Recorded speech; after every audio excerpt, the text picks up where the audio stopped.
Hola a todos, ¿cómo están?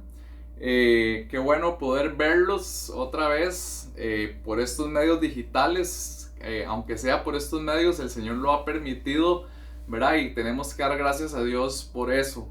Esta semana, a diferencia de las semanas anteriores, hemos podido reunirnos en vivo, pero esta semana, debido a una remodelación que hemos estado haciendo en la iglesia, no nos fue posible reunirnos en el rancho en la tarde. Entonces solamente pudimos reunirnos en la mañana en la playa. Entonces, para los que pudieron llegar a la playa, gloria a Dios por eso y pudimos tener un buen tiempo ayer, gracias al Señor nos lo permitió.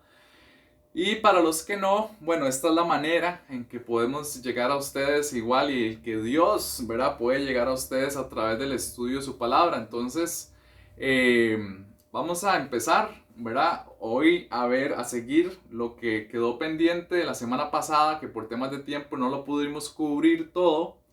Y hoy vamos a estar de nuevo en Mateo 6 y vamos a estudiar los versículos del 11 al 15 específicamente. La semana pasada veíamos del 9 al 10, hoy vamos a ver del 11 al 15. Pero para poder entender todo el contexto, vamos a leerlo desde el versículo 9 nuevamente. Entonces voy a leer Mateo 6, versículos 9 al 15.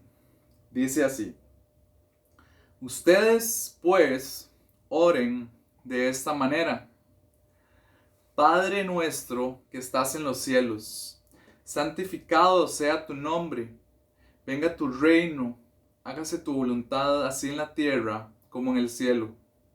Danos hoy el pan nuestro de cada día y perdónanos nuestras deudas, como también nosotros hemos perdonado a nuestros deudores. Y no nos dejes caer en tentación, sino líbranos del mal, porque tuyo es el reino y el poder y la gloria para siempre. Amén. Porque si ustedes perdonan a los hombres sus transgresiones, también su Padre Celestial les perdonará a ustedes. Pero si no perdonan a los hombres, tampoco su Padre les perdonará a ustedes sus transgresiones. Oremos para poner entonces en manos de Dios el mensaje de hoy y continuamos. Señor, qué privilegio, Dios, el poder tener estos tiempos de estudio de tu palabra, Señor. Te damos gracias, Padre, porque como iglesia hemos podido venir estudiando con detalle, Señor, desde las bienaventuranzas, y hoy llegamos a ver este tema de la oración. Señor, gracias porque nos has permitido ver a través de este tema de que lo que te importa en cada uno de nosotros es el corazón, Dios. De que vengamos a ti con una actitud correcta, de que vengamos a ti con un corazón humilde y sencillo, Señor. Confiados de que tú nos escuchas, de que tenemos un Padre celestial, Señor, y que tú anhelas que vayamos a ti en oración y te busquemos, Padre.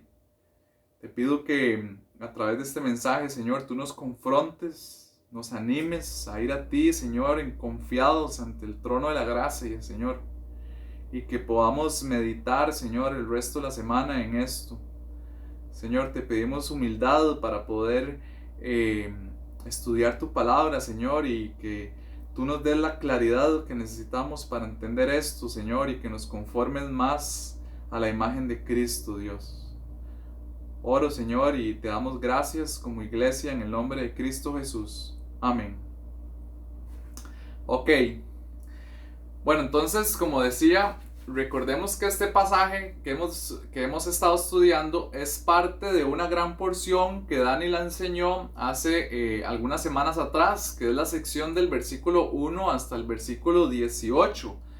Y básicamente en toda esta sección apunta Jesús a un solo centro, que es a cuidarnos de estar en ciertas prácticas, ejecutando la práctica de la limosna, la práctica de la oración y la práctica del ayuno, y que nos encontremos haciendo esas prácticas con un corazón incorrecto. Entonces Jesús lo que nos está diciendo en toda esta porción es: cuídense, ¿verdad? Nos da una advertencia, y esa advertencia nosotros la encontramos en el versículo 1. Y bueno, en el pasaje de hoy Jesús nos hace un llamado de nuevo a una advertencia de cómo entrar, digamos, en oración a la presencia de nuestro Dios con un corazón correcto. Y Él nos muestra, ¿verdad? Y en el pasaje es Jesús hablándole a sus discípulos, y por ende Jesús está enseñando a sus discípulos a cómo orar, ¿verdad? Y cómo entrar a esa presencia del Padre, cómo debe ser esa comunión de un cristiano con el Padre. Decíamos la semana pasada, para los que pudimos estar, es de que esta es una oración, esta oración del Padre Nuestro es una oración que es, por decirlo así, exclusiva para un cristiano, ¿verdad? Y no es como que queramos volvernos como cristianos cerrados, ¿verdad? Y que no queremos compartir esto con nadie. No, sino que específicamente Jesús lo dice desde el inicio, ¿verdad? Si lo vemos en la forma en que está escrito, en el versículo 9, Jesús dice Padre Nuestro, ¿verdad? Y es realmente el hombre que ha sido cambiado por Dios, el que ha sido encontrado en pecado, y el Señor lo ha limpiado de todo corazón, ¿verdad? Le ha quitado ese corazón de piedra, le ha dado un corazón de carne.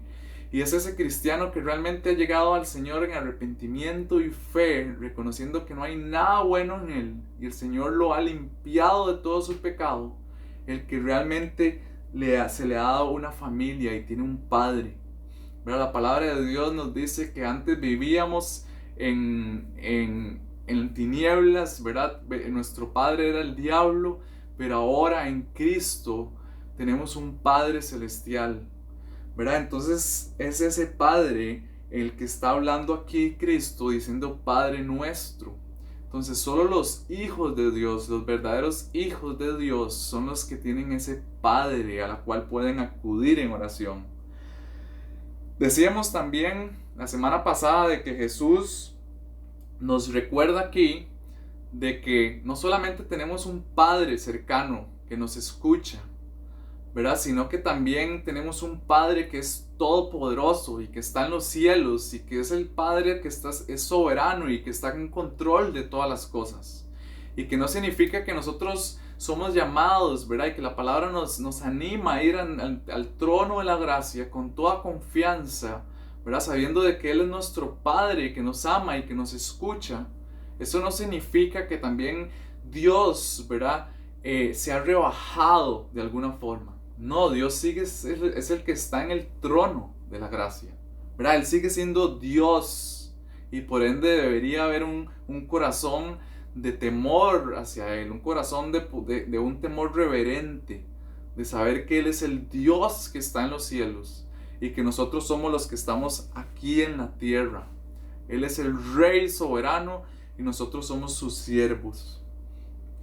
Decíamos también la semana pasada de que del versículo 9 y versículo 10 Jesús nos presenta 3 peticiones, y que esas 3 peticiones tienen que ver, ¿verdad?, con todo lo que es la grandeza y lo sublime que es Dios, ¿verdad? Todas esas 3 peticiones apuntan a su nombre, ¿verdad?, su gloria, apuntaban a toda esa grandeza de Dios, ¿verdad? Pero nosotros ahora en estas 3 peticiones, lo que vamos a ver son peticiones diferentes, ¿verdad? Las peticiones de la semana pasada eran la santidad de Dios, la gloria de Dios y el reino de Él. Ahora son peticiones más personales, son peticiones más humanas, terrenales del hombre. Entonces, la razón por la cual Jesús quiere que nosotros, ¿verdad? Primero que todo, dentro del pasaje, Jesús nos apunta de que tengamos un corazón correcto a ir a la presencia de Dios. Y es que si realmente somos honestos con nosotros mismos, ¿cuántas veces no nos encontramos nosotros afanados, preocupados, ¿verdad? Por las cosas del día a día, ¿verdad? Me levanto y lo primero que hago es, pienso en mi trabajo, pienso en lo que tengo que hacer, pienso en, ¿verdad? En cómo voy a afrontar tal situación, ¿verdad? Somos humanos, ¿verdad? Y cada uno de nosotros nos conocemos y sabemos que esa es una realidad en cada uno de nosotros, ¿verdad? Muchas veces nos levantamos tan preocupados por las cosas que tenemos en el mundo que lo que hacemos es primero hacer esas cosas y que vayamos, ¿verdad? Muchas veces nos enfocamos en cómo voy a resolver esas cosas y me olvido de ir primero donde Dios, al que es el dueño de todas estas cosas, el que tiene todas esas cosas, ¿verdad? Puestas sobre Él, el que Él las controla. Y, ¿verdad? Y se nos olvida de que es a Él donde tenemos que ir a hacerle saber nuestras necesidades, porque Él tiene el poder de darnos a nosotros lo que necesitamos.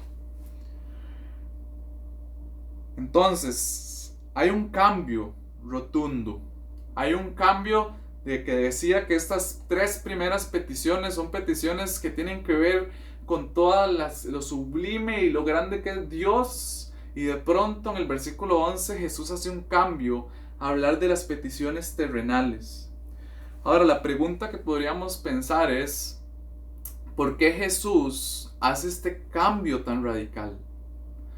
¿Verdad? Y conforme vamos a ir nosotros estudiando, vamos a ver que estas tres peticiones tienen un sentido lógico, tienen un orden. Una va derivando la otra. Y lo primero que podemos ver es que esa primera petición de Jesús, que es el pan, tiene algo que ver con nuestra primera necesidad. ¿Verdad? La primera preocupación del ser humano es ¿qué voy a comer? ¿Verdad? ¿Dónde voy a vivir? ¿Qué ropa voy a vestir? Esa es la primera preocupación que todo hombre tiene. Y esa primera preocupación que el Señor Jesús apunta. Entonces, veamos el primer punto de hoy. El primer punto de hoy es el versículo 11, donde Dios dice, danos el pan de cada día. Ahora, ¿qué quiere decir Jesús con danos el pan? ¿Qué significa ese pan específicamente? Ok, en los tiempos de Jesús, el pan simbolizaba un alimento que no podía faltar en la mesa del contexto judío, ¿verdad? Era algo que siempre había, tenía que haber, no podía faltar otra cosa, pero pan tenía que haber. Ahora, estamos hablando algo de algo esencial, pero lo que Jesús está apuntando aquí no es ese pan específicamente, sino es todo alimento. Es la subsistencia del ser humano, ¿verdad? Y eso es lo que Dios apuntaba inclusive desde el inicio cuando hablaba del pan, ¿verdad? Es algo simbólico, no es algo literal. Si nosotros vamos a Génesis 3, versículo 19, este pasaje nos recuerda a Dios cuando Él estaba dictando una maldición al ser humano, a Adán, como consecuencia de su desobediencia, como por consecuencia del acto de desobediencia, Adán, el primer hombre, y Eva cayeron de la creación perfecta que Dios había hecho. Entonces Dios, como consecuencia de su desobediencia, dictó una maldición. Y Él dice, en el versículo 19, dice, con el sudor de tu rostro comerás el pan. De nuevo, Dios lo que estaba diciendo aquí es que este no es un pan literal. Él está apuntando a todo alimento de subsistencia, ¿verdad? Toda la comida que vas a comer la tenés que ganar con el sudor de tu rostro. Entonces, ahora volviendo al contexto del Padre Nuestro, podemos ver que Jesús apunta, ¿verdad? A la hora de decir el pan de cada día, Jesús está apuntando a todo el alimento que que es esencial para nuestra vida, es algo de subsistencia. Y de igual forma podríamos decir que Jesús lo que está apuntando también es a todas las cosas que nosotros necesitamos de primera necesidad, como el techo, como la ropa, ¿verdad? Todo eso es necesario para nuestras vidas. Y debemos pedir a Dios que Él sea el que nos provea, porque Él es el dueño de todas las cosas. Decía al inicio de esta enseñanza de que esta oración es una confrontación al ser humano. Porque el ser humano es un ser humano que por su pecado es orgulloso, ¿verdad? Nosotros nos hemos creído que por nosotros, por nuestras fuerzas, por nuestras, ¿verdad? Qué tan luchador soy con mi trabajo, con mi estudio, qué tan diligente soy con un montón de cosas. Me he llegado a creer, ¿verdad? El error en mi cabeza de que todo lo que tengo es gracias a mi salud, gracias a mi esfuerzo, gracias a todo lo que yo puedo hacer.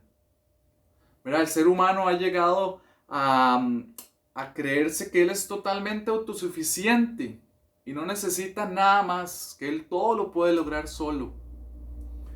¿Verdad? El ser humano ha hecho de sus fuerzas, ha hecho de sus capacidades, de sus talentos, un Dios. Pero el ser humano se ha olvidado del Dios que le provee todas estas cosas. Y ese es el error que esta humanidad vive, ¿verdad? Se cree que puede lograr todo con sus propios medios, pero se ha olvidado de que Dios es el que provee todas las cosas, ¿verdad? Si usted hoy se levantó y desayunó, no sé, gallo pinto, pregúntese qué tuvo que haber pasado para que ese arroz y esos frijoles estuvieran en su mesa, ¿verdad? Tal vez usted se va y dice, no, pero es que esos frijoles los compré en el supermercado, pero ¿qué tuvo que haber pasado, verdad? Para que esos frijoles estuvieran ahí. No, tal empresa los proveyó y al final, bueno, esa empresa se los compró a cierto agricultor y ese agricultor tuvo que haber sembrado la semilla, pero al final, si usted lo va para atrás, tuvo que haber un sol y agua que regara esos frijoles por mucho tiempo para que esos frijoles germinaran y crecieran. Es Dios al final y al cabo el que hace todas las cosas para que lleguen a su mesa, ¿verdad? La ropa igual, el lugar donde usted vive, su techo, es igual, ¿verdad? Y cuando yo estaba haciendo esta enseñanza, se me vino la pregunta de ¿cuándo fue la primera vez que nosotros oramos pidiéndole a Dios que tuviera misericordia de nosotros y que nos proveyera las necesidades que nosotros íbamos a tener por el día de hoy? Y ojo que no estoy hablando de dándole gracias a Dios por los alimentos que ya recibí, ¿verdad? Como cuando yo llego al almuerzo y me sirven la comida, ¿verdad? Y yo oro por esos alimentos. Yo no estoy dando gracias, ¿verdad? Esta oración apunta a algo que yo desde temprano oro pidiéndole a Dios que me provea de alimento hoy. Entonces meditemos en eso, ¿verdad? ¿Alguna vez hemos realmente llegado a pedirle a Dios desde antes que nos provea, que nos guarde, que nos cuide, que nos proteja? Si sacamos el hecho de que nosotros, quitamos esas primeras necesidades, yo creo que ahora sí empezamos a vivir día a día con esas primeras necesidades. Pero ahora, ya después de cierto tiempo de nosotros vivir, ¿verdad?, con las primeras necesidades cubiertas, el ser humano debería llegar al momento donde se pregunte cuál es el propósito por el cual Dios quiere que yo continúe vivo. ¿Verdad? ¿Será simplemente esto, la vida? ¿Verdad? De comer, dormir, me levanto, voy a trabajar, llego. ¿Cuál es el propósito por el cual el Señor quiere que yo esté aquí? ¿Verdad? Entonces, eso apunta a la segunda necesidad que el Jesús nos está presentando aquí. Y es una necesidad espiritual. ¿verdad? La primera necesidad es algo más humano, es algo más terrenal, pero la segunda necesidad que viene aquí, en el segundo punto, es una necesidad espiritual. Y el punto es que para yo tener una vida abundante por la cual he sido creado, ¿verdad? Necesito a Cristo. Ojo lo que dice Juan 10, versículo 10.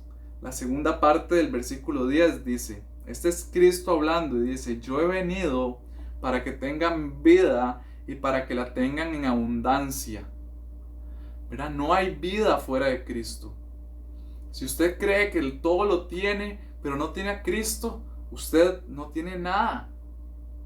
Y esa es la realidad, ¿verdad? Un hombre sin Cristo es un hombre, bíblicamente, es un hombre que está muerto. ¿Verdad? Nacemos de nuevo cuando el Espíritu de Dios llega a nuestra vida y nos da un aliento de vida. Usted puede estar sentado en el mejor restaurante de este mundo, pero si no tiene a Cristo en su vida, usted es el hombre más miserable.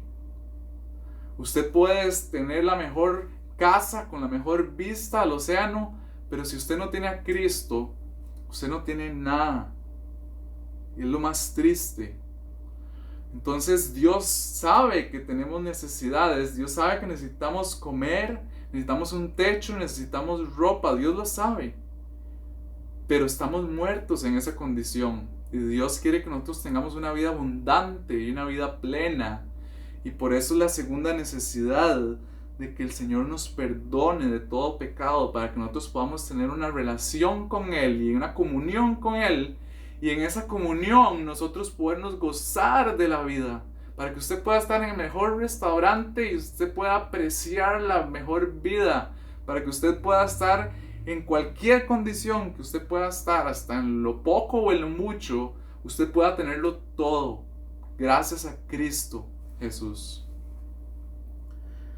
Entonces, el segundo punto es el versículo 12 que dice, y perdónanos nuestras deudas, como también nosotros hemos perdonado a nuestros deudores. Ahora, antes de hablar de lo que Jesús nos está enseñando en este versículo, es importante primero aclarar cuál es este perdón del que está hablando aquí Jesús. Y uno de ellos, hay dos perspectivas diferentes en que podemos entender este perdón. Y uno de ellos es la perspectiva de un hombre que es, vamos a ponerlo en esta imagen, ¿verdad? Para poder nosotros entenderlo. Un hombre que es criminal, que sabe que ha cometido, ¿verdad? Un crimen y llega ante un juez justo, ¿verdad? Que ve el corazón de este criminal y sabe que es culpable.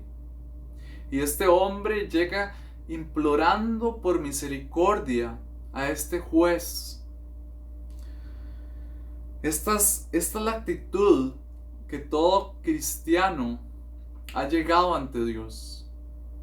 Todo cristiano es aquel que ha reconocido su pecado, de que sabe que está manchado por él y que sabe que Dios es un Dios santo, poderoso, un juez justo, que no va a permitir entrar en la presencia de Él con todo nuestro pecado, con toda nuestra corrupción. Entonces ese hombre llega a Dios sabiendo de que Dios, ¿verdad? Es el único dador de vida, ¿verdad? Pero que necesita de su misericordia para poder entrar en su presencia. Entonces ese es el primer arrepentimiento, ¿verdad? Si vamos a Marcos 1:15, nosotros leemos a Jesús, donde vino a proclamar este reino de Dios que se había acercado. Dice Jesús, el tiempo se ha cumplido, decía, y el reino de Dios se ha acercado. Arrepiéntanse y crean en el Evangelio, ¿verdad? Este es Jesús haciendo el llamado al arrepentimiento y a que crean en Él. Porque Jesús sabía, ¿verdad?, de que Él era el camino, la verdad y la vida. Y que todo fuera de Él, ¿verdad?, era muerte. Este es el evangelio. Arrepiéntanse y crean. Entonces, este primer perdón, ¿verdad?, de la cual estoy hablando, es el perdón, por decirlo así, el perdón judicial, por decirlo de alguna forma. Aquel hombre que es no creyente, pero que ha llegado a los pies de Dios implorando por misericordia, y el Señor lo ha perdonado, ¿verdad? Y le ha dado a Cristo en su vida para que sea Cristo el que lo revista. Y ahora él se pueda presentar al Padre, no con su propia justicia, sino con la justicia de Cristo, lo que Cristo hizo en la cruz por él.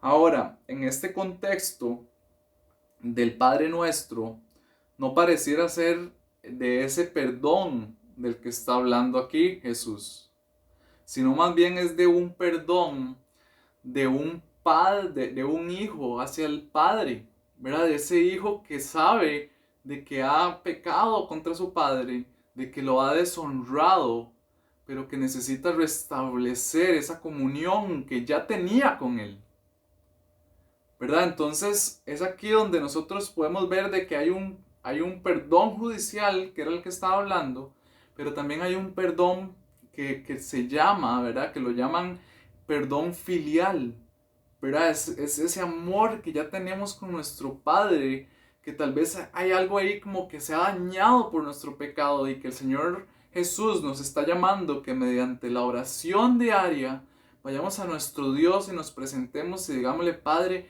perdónanos, para que esa restauración de nuestra comunión vuelva a estar en el lugar correcto.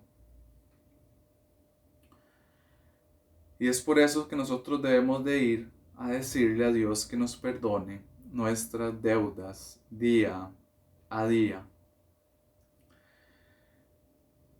¿Verdad? Eso cuando yo lo pensé y estaba desarrollando este mensaje, pude ver de que eso explica en mi mente, ¿verdad?, cuántas veces nosotros hemos pecado contra Dios, y hay veces sentimos vergüenzas a Dios. Sentimos que no queremos hablar con Él, nos sentimos como alejados, incluso sentimos a Dios lejos de nosotros, ¿verdad? Nos cuesta poder sentarnos a orar porque no queremos. Pero es hasta cuando yo voy con un corazón arrepentido a Dios y le digo a Dios perdón, le confieso mis pecados, hasta que yo siento como que puedo volver a respirar, ¿verdad? Yo siento como que ya puedo volver a hablar con Dios, de que había algo que estaba estorbando ahí, pero que ya ahora no está. Tenemos un Dios que es un Dios perdonador. En Juan 13:10 pasa algo parecido, ¿verdad? En palabras de Jesús, Él lo explica de una forma a Pedro, ¿verdad? Él dice: el que se ha bañado no necesita lavarse, excepto los pies, pues está todo limpio, y ustedes están limpios, le dice Jesús a los discípulos.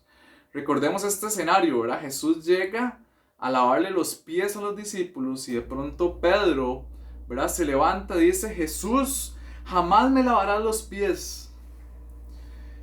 Y Jesús llega y le responde: si no te lavo, no tienes parte conmigo. En otras palabras, si no te lavo los pies, no vas a poder tener una comunión conmigo, ¿verdad? Y es curioso porque Jesús les dice: ustedes no necesitan ya lavarse, ¿verdad? Ustedes se han bañado, no necesitan lavarse, excepto los pies, ¿verdad? Y esa es la forma, ¿verdad?, que tal vez a mí hasta se me aclara, ¿verdad? Día a día nos cometemos pecados, ya estamos limpios por la sangre de Cristo. Pero hay algo como que estorba en nuestra comunión con Dios, y por eso es que Jesús nos llama a pedirle perdón a nuestro Padre día a día. Es cuando nosotros entendemos esto, por la cual nosotros en convicción vamos a nuestro Dios a pedirle a Dios que nos perdone nuestras deudas. Y ahora, cuando nosotros lo hacemos, ¿verdad?, hay algo que pasa en nuestro corazón, y es que nosotros reconocemos de que nosotros deberíamos de ser obedientes a Dios, pero le fallamos, ¿verdad? Fallamos en la ley, en su obediencia, en su palabra, de que ha dicho de la manera en que nosotros debemos vivir en obediencia a Él, pero hemos fallado y no lo logramos. También recordamos, ¿verdad? El ir día a día, que nos perdone. Recordamos de que nuestra deuda ahí está, ¿verdad? Y cada vez se hace más grande porque hemos pecado. Pero recordamos nuevamente de que esa deuda ya ha sido pagada por Cristo. Y que ya nuestro Dios nos ha dicho de que esos pecados serán arrojados al fondo del mar y que ya no me acordaré más de ellos. ¿Verdad? Recordamos el gran Dios perdonador que tenemos.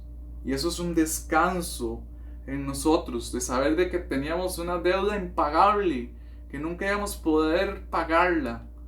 Y Cristo lo pagó por nosotros en la cruz.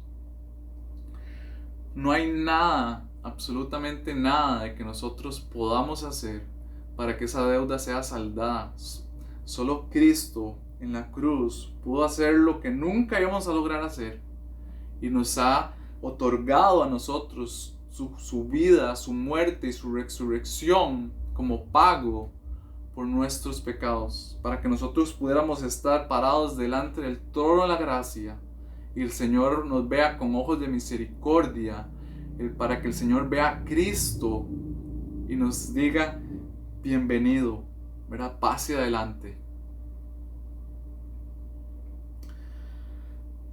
Leamos primera de Juan 1, versículos del 8 al 9, dice: si decimos que no tenemos pecado, nos engañamos a nosotros mismos y la verdad no está en nosotros.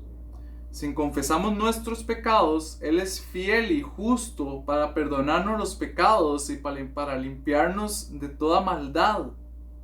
¿Verdad? Esta es la hermosa verdad que cada cristiano debe abrazar en su vida.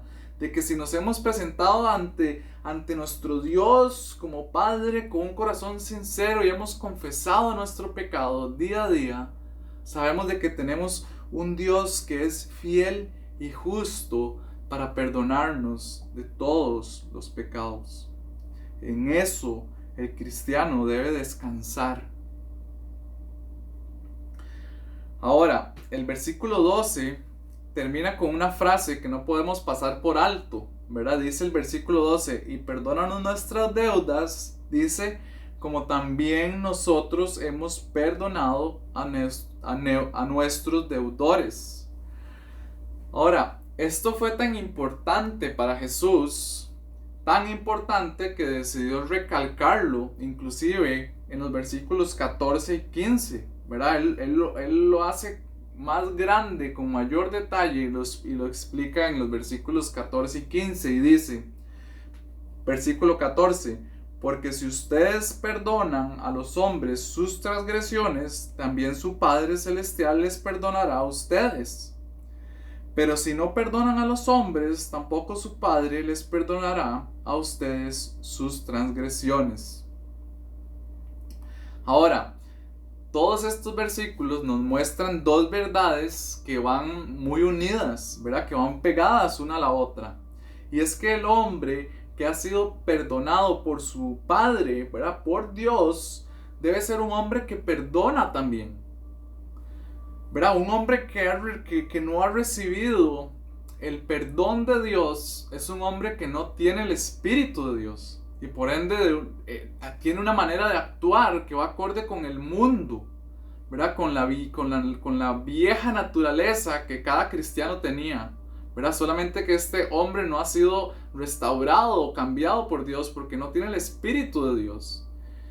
Ojo lo que dice Pablo en Tito 3:3, ¿verdad? Antes de la conversión, ¿verdad? De Dios, de cómo el hombre era, ¿verdad? Y dice: porque nosotros también en otro tiempo éramos necios, desobedientes, extraviados, esclavos de deleites y placeres diversos, viviendo en malicia y envidia, aborrecibles y odiándonos unos a otros.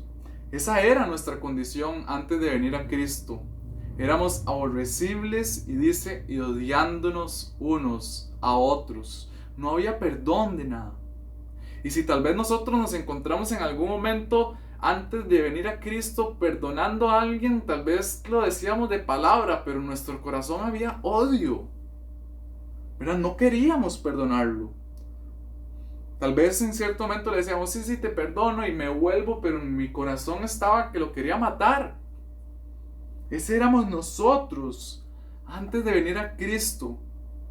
Sin embargo, el corazón de un cristiano ha sido transformado por el Espíritu Santo. Es un corazón que sabe de nuevo de ese criminal que hablamos, que se ha parado delante de ese juez justo, implorando por misericordia, y ese juez lo ha perdonado. Es ese hombre que sabe, ¿verdad?, la gran deuda que tenía ante Dios, que jamás la iba a lograr pagar.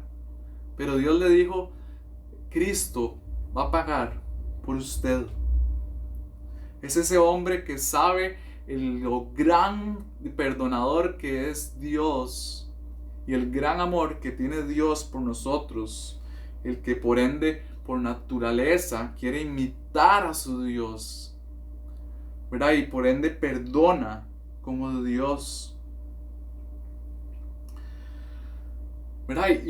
Y ojo que el pasaje aquí nos enfoca en eso, ¿verdad? Así como Dios ha transformado su corazón, ahora usted, en vez de odiar, hay amor y perdón en su corazón. Por ende usted puede perdonar gracias al gran Dios que tenemos. Es un causa-efecto, ¿verdad? El Señor perdona nuestra vida, nos cambia, nos da un corazón nuevo para que nosotros podamos perdonar a otros. Eso es lo que está diciendo Cristo aquí. Es una cuestión de testimonio, ¿verdad? Lo que Cristo está haciéndonos ver, y por eso Él lo amplía aquí en el 14 y 15, es que un hombre que perdona es un hombre que tiene el Espíritu de Dios. Es una cuestión de testimonio. No es, ¿verdad? Y este pasaje no dice ¿verdad?, que si yo perdono, entonces yo merezco, por decirlo de una forma, el hecho de que Dios me perdone, ¿verdad? No es al revés, no es lo que yo hago para que Dios me perdone a mí. Eso no es lo que está diciendo este pasaje, y que se ha prestado para malinterpretaciones durante mucho tiempo este pasaje. Pero aquí lo que Jesús lo que está diciendo es, así como Dios ha perdonado tu vida, ahora tú sos llamado a perdonar a otros, porque tú tienes un corazón nuevo y el Espíritu de Dios está en vos. Ahora, finalmente, después de haber nosotros pedido por el pan de cada día, después de haber nosotros entendido que nosotros somos llamados a pedir perdón a Dios para poder tener esa comunión con Dios día a día, hay otra necesidad espiritual acá, y es el que el Señor nos guarde de toda tentación y que nos guarde del mal, ¿verdad? Dice el versículo 13, y no nos dejes caer en tentación, sino líbranos del mal. ¿Qué quiso decir Jesús aquí al enseñarnos que nosotros debemos ir continuamente a pedirle perdón a Dios? A pedirle a Dios que no nos deje caer en tentación, ¿verdad? ¿Qué quería decir Jesús con eso? En primer lugar, tenemos que recordar que Dios en ningún momento provoca a que nosotros pequemos, ¿verdad? O Dios en ningún momento nos provoca a nosotros a tentación. Eso no es así, ¿verdad? La palabra de Dios nos dice que Dios no tienta a nadie. Eso lo encontramos en Santiago 1:13, ¿verdad? Dice que nadie diga cuando es tentado, ¿verdad? Al que nadie diga soy tentado por Dios. Dice, porque Dios no puede ser tentado por el mal y Él mismo no tienta a nadie. También en Primera de Juan 1:5 leemos esto y dice, y este es el mensaje que hemos oído de Él y que les anunciamos. Dios es luz y en Él no hay ninguna tiniebla. ¿Verdad? Dios no nos incita a nosotros a pecar Y Dios tampoco nos provoca o nos incita a nosotros a que seamos tentados, ¿verdad? A tentación. Eso no es un, primero que todo, que tenemos que tener eso claro en nuestra mente. Ahora, en segundo lugar, lo que Jesús nos está enseñando aquí es que nosotros debemos orar a Dios. ¿En qué sentido? El sentido que está dando el versículo es que nos guarde de entrar en tentación, que no nos deje caer en la tentación. Y recordemos que no es lo mismo ser tentado ¿verdad? Que pecar. Recordemos que la tentación es una invitación, por decirlo así, a hacer el mal. Es una seducción a desobedecer a Dios. Eso es la tentación. Nosotros cometemos pecado cuando nosotros aceptamos esa invitación, cuando nosotros nos dejamos seducir por esa tentación, ¿verdad? Es ahí cuando nosotros pecamos contra Dios. Entonces tenemos que tener claro esas dos cosas primero antes de entrar aquí. Ahora, nosotros debemos orar a Dios para que sea, ¿verdad? Recordemos que nosotros tenemos un corazón pecaminoso. Recordemos que nosotros somos corruptos por naturaleza. Y por ende siempre vamos a tener un deseo a hacer el mal, ¿verdad? Y el hombre cristiano ya no es esclavo del pecado, ya no es esclavo de Satanás, pero ahora es hijo de Dios, pero el pecado aún está en nosotros. Tenemos carne pecaminosa y tenemos nuestras luchas. Entonces siempre va a existir situaciones en nuestra vida donde vamos a sentirnos tentados de alguna u otra forma. Más todavía en un mundo donde la Biblia dice que Satanás anda como león rugiente buscando a quien devorar. Y no está buscando a los suyos, a los que están en las tinieblas, porque ellos ya están ahí. El Satanás no quiere molestarlos por alguna forma. Decirlo. Lo que está hablando este pasaje de que Satanás anda como león rugiente es a los hijos de Dios. Es a ellos que Satanás los quiere devorar por de alguna forma. Y cuando leo esta oración, me parece algo muy similar a lo que Jesús oró en el monte de Getsemaní, ¿verdad? Una noche antes de que lo mataran. En Juan 17:15, ¿verdad? Cuando Jesús se encontraba orando al Padre por sus discípulos. Y dice Jesús: no te ruego que los saques del mundo, ¿verdad? No te ruego que los saques de este mundo caído, ¿verdad? Sino que dice Jesús que los guardes del maligno. Es lo mismo. Jesús nos llama en el día a día de que nosotros también oremos al Padre, diciéndole al Padre: no, ¿verdad? Aquí estoy en este mundo. Yo sé que es un mundo corrupto, un mundo caído, pero Señor, yo te pido que me guardes.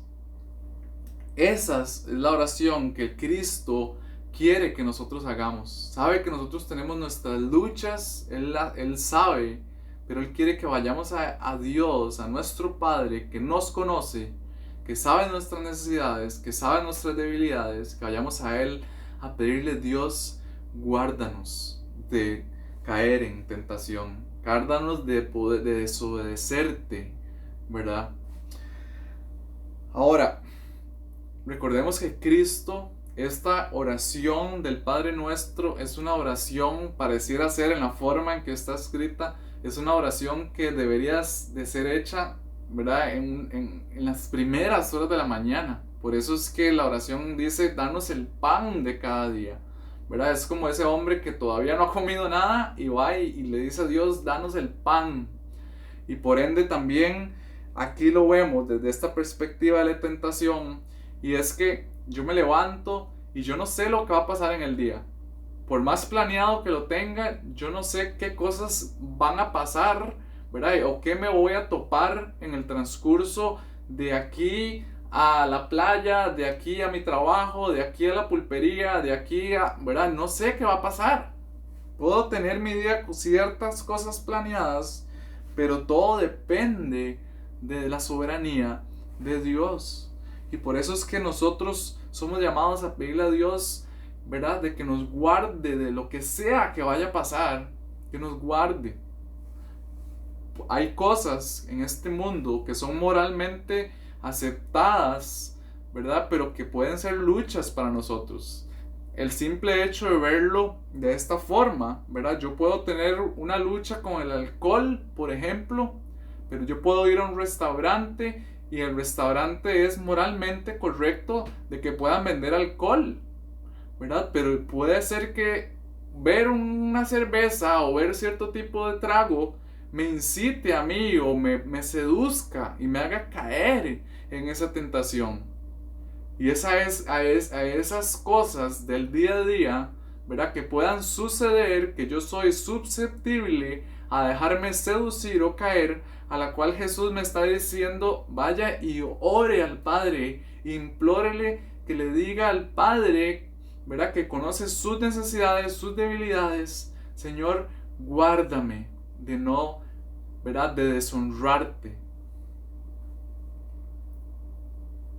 Ahora, esto que voy a decir puede sonar extraño, ¿verdad? Pero quería como decirlo porque es importante para nuestra vida, ¿verdad? Y las tentaciones que pueden venir a Dios, muchas de ellas son tentaciones no que afloren de nuestro corazón corrupto o caído, ¿verdad? Sino que son tentaciones que pueden venir de Satanás. Satanás también tienta, pero está dentro del gobierno de Dios. Y muchas veces Dios lo permite, de que Satanás nos tiente.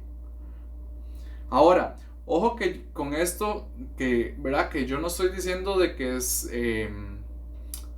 perdón, estas tentaciones de Satanás, ¿verdad? Muchas veces, y es aquí el punto, ¿verdad? Tricky, ¿verdad? Que tal vez por eso es importante entenderlo y con claridad. Y es que estas tentaciones pueden ser buenas para nuestra vida en cierta forma. Ahora, con esto que estoy diciendo no significa que nosotros tengamos que salir entonces corriendo a buscar las tentaciones. No, porque la Biblia lo que nos dice es, ¿verdad? Huyan de la tentación. Tengan cuidado, ¿verdad? Que el Señor nos guarde de caer en la tentación. Pero estas tentaciones son buenas en parte y por eso es que Dios las permite. Porque esas tentaciones lo que hacen es aflorar en mi corazón, aflorar en mi mente lo que hay. Y es ahí en la tentación de donde nosotros ponemos en uso o en práctica lo que el Señor nos ha dado por su gracia. ¿Verdad? El Señor es el que nos da las fuerzas para superar algo que nosotros no podemos superarlo. Y es ahí donde realmente aflora, ¿verdad? Qué tan fuerte estamos. Y ahí la importancia de tener esa comunión con Dios también desde antes, porque es en la comunión con Dios donde Él nos da, ¿verdad? Lo que necesitamos espiritualmente para poder afrontar las luchas del día a día. Ojo lo que dice Santiago 1:12, dice, bienaventurado el hombre que persevera bajo la prueba, porque una vez que ha sido aprobado, recibirá la corona de la vida que el Señor ha prometido a los que le aman. Es este hombre creyente que tiene éxito al superar la tentación, que es un hombre, ¿verdad? Este pasaje lo dice, que es un hombre que es como feliz en gran manera, y por eso Santiago utiliza la palabra bienaventurado, el hombre que persevera bajo la prueba. Y esta prueba que habla aquí es una palabra que en el original significa tentación. Entonces Santiago lo llama bienaventurado a este hombre, ¿verdad? Es un hombre que ha salido victorioso de la tentación y por ende se siente feliz de haber pasado por eso, porque ha sabido de que él pasó por eso, porque fue Dios que le dio lo necesario para poder afrontar y salir adelante, y ha salido victorioso. Para terminar, quisiera simplemente decir ciertas cosas que son importantes y creo que nos pueden ayudar a animarnos a entrar en oración. ¿Verdad? El punto de todo este pasaje del Padre Nuestro, lo que Cristo quiere, es que nosotros vayamos a la presencia del Padre, pero con un corazón correcto, ¿verdad? De que no nos apresuremos a ir a presentarle primero a Dios nuestras peticiones, sino nuestras necesidades, ¿verdad? Tanto terrenales como espirituales, sino que suave, ¿verdad? Tranquilo.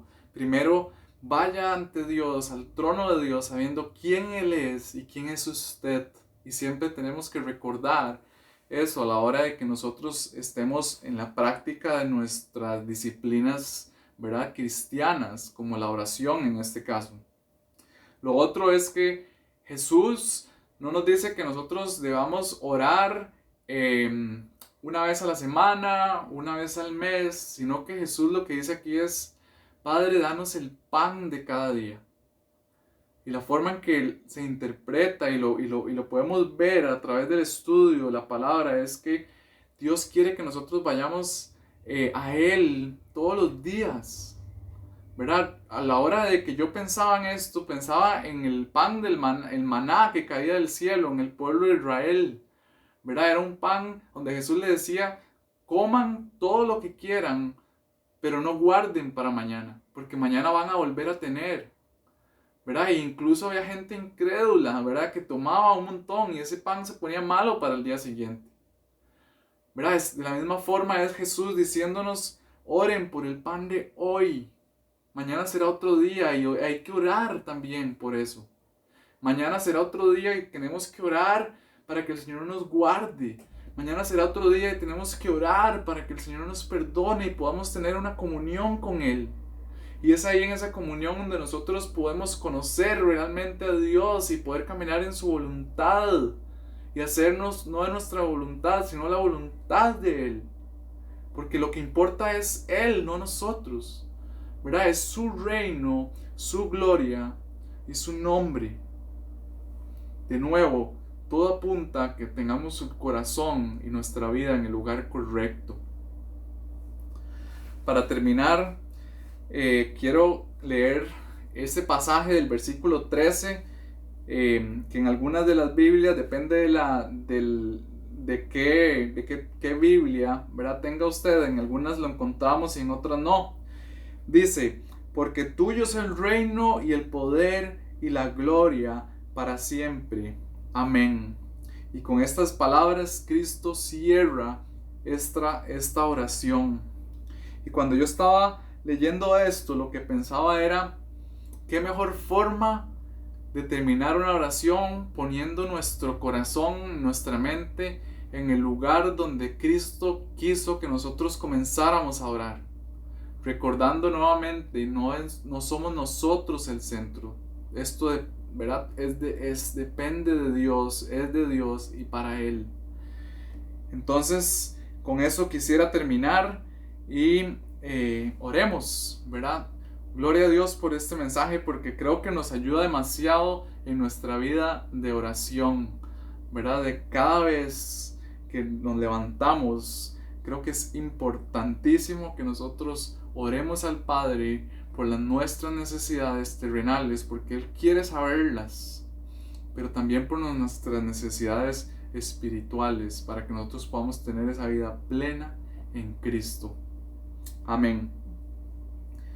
Padre, gracias Dios, gracias porque podemos a través de esta enseñanza recordar que tú eres un Dios grande, poderoso, sublime, que estás en control de todas las cosas, Señor, pero que también a pesar de que tú sigues estando en el trono, no te has rebajado, eres un Dios santo, perfecto.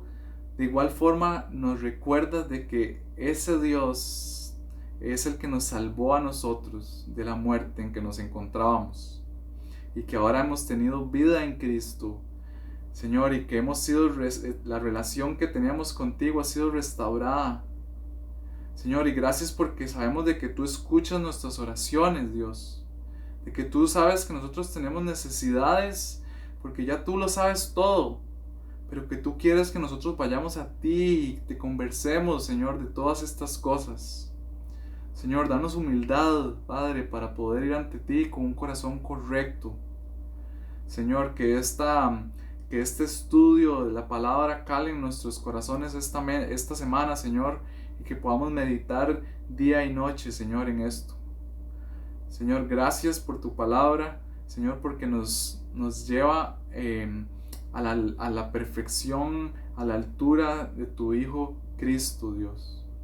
Ayúdanos, Dios, a recordar que muchas veces lo importante no somos nosotros, eres tú. Ayúdanos a recordarnos de que no somos autosuficientes, Señor, que tú nos sostienes.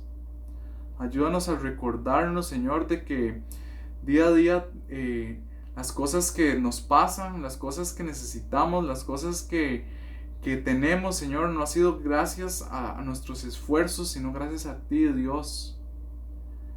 Señor, y que nada de eso podemos disfrutar correctamente sin una relación contigo, Padre. Ayúdanos que esa relación sea sincera, Dios, y que tengamos corazones arrepentidos todos los días, confesando nuestros pecados, pero sabiendo de que tú eres bueno y justo, y que si confesamos, ¿verdad?, con un corazón sincero, tú nos vas a perdonar, porque eres perdonador por excelencia, Padre. Gracias, Dios, y oramos en el nombre de Cristo Jesús. Amén.